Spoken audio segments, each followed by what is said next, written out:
While many global markets are still grappling with uncertainty and anemic growth, a fundamental repricing is quietly unfolding in Indian equities.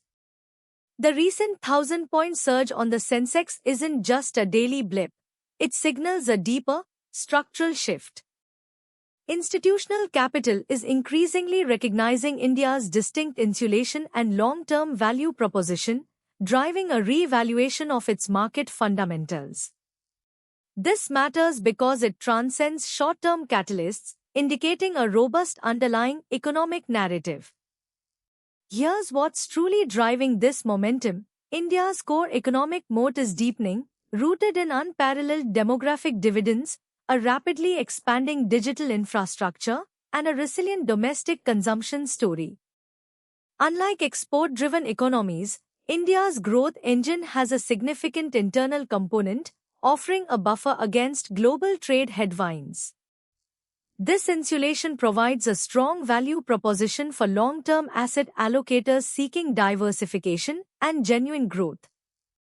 But that is only part of the story. The India story is also bolstered by policy stability and a determined push towards infrastructure development and manufacturing self-reliance. This focus on long-term capex and Make in India initiatives is creating new operating segments and value chains. What changes next is a continued strengthening of core industrial and consumption sectors, offering multi-year earnings visibility that is increasingly attractive to global funds. Now, let's look at the numbers. The aggregated market performance, represented by the Nifty and Sensex, reveals broad earnings resilience across key sectors. While individual company results vary, the overall trend points to margin expansion in certain segments and robust revenue metrics driven by strong domestic demand. This is not a concentrated rally, we are observing a more diffused positive momentum, which is crucial for sustainable market performance. Here's where the margin metrics become interesting. We are seeing a clear divergence in margin profiles. Sectors like financials and capital goods are demonstrating stronger asset insulation and pricing power, leading to margin expansion. Conversely, some import-dependent sectors face challenges from commodity price volatility. This matters because it informs capital rotation. Funds are naturally migrating towards areas with better earnings visibility and lower cost inflation pressure. The next phase will likely see this divergence solidify further. That leads us to a bigger question regarding terminal risk. The government's capital allocation priorities remain firmly centered on strengthening the economy's productive capacity. Sustained investment in infrastructure, manufacturing, and clean energy is not just a policy goal, it's a strategic pathway to long-term economic stability and higher growth. This execution strategy provides crucial corporate guidance, signaling where future opportunities lie and how systemic risks are being addressed.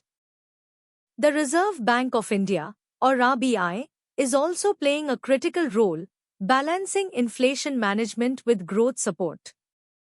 Their measured approach to monetary policy, while vigilant on price stability, avoids choking off nascent demand recovery. This coordinated policy tailwind from both fiscal and monetary authorities reduces systemic uncertainty.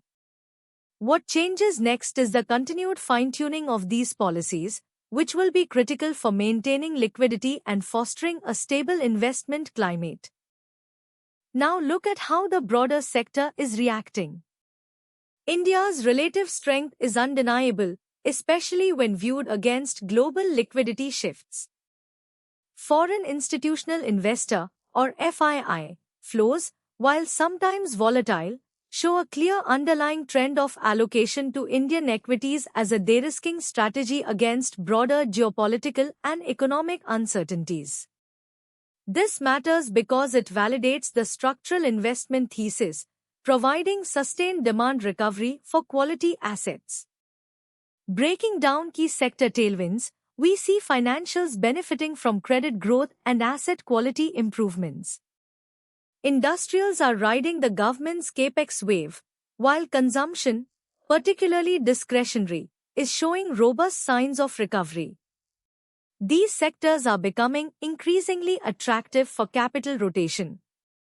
What changes next is likely a re-rating of these segments as their earnings visibility strengthens, pushing the Nifty and Sensex to new structural levels.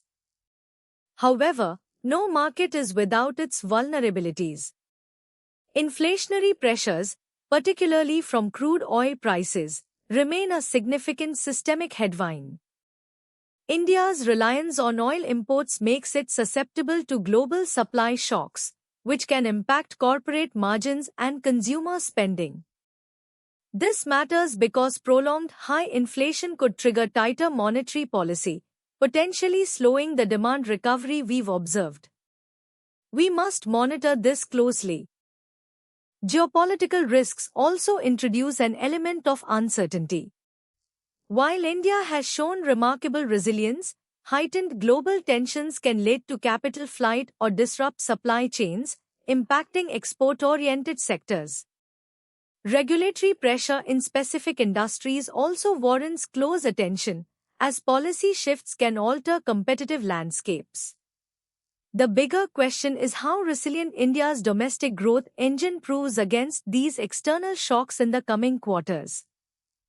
Looking ahead, forward earnings visibility for Indian equities remains robust, particularly for domestic-oriented sectors. This visibility supports a continued valuation reassessment, suggesting that the recent Sensex surge may not be an anomaly but a recalibration towards fair value given the structural tailwinds. We anticipate key upcoming catalysts like sustained domestic inflows and continued policy reforms to further fuel this momentum. The multi-year thesis for India rests on its ability to leverage its demographic dividend and industrial ambitions. We believe that while near-term volatility is always a possibility, the long-term structural drivers suggest continued outperformance for strategically chosen segments. What changes next is a broadening of the rally, as more sectors join the growth trajectory, presenting unique opportunities for institutional alpha generation. For institutional allocators, this means a careful assessment of tactical positions. We see breakout watch on infrastructure and capital goods sectors, given the strong policy tailwinds and increasing order books. Financials also present strong relative strength. Trim consideration might apply to certain export-dependent or highly commodity-sensitive segments that face margin pressures and global slowdown risks. This demands active portfolio management and strategic capital rotation. In closing, the recent Sensex surge is more than just a headline. It's a powerful affirmation of India's growing economic stature and its appeal as an institutional investment destination. Understanding these deep structural shifts is paramount for navigating the complexities of modern markets. For more institutional market intelligence and deep asset insulation assessments, make sure you subscribe to SR Money News IN and hit that notification bell. We'll continue to bring you insights that matter for your portfolio.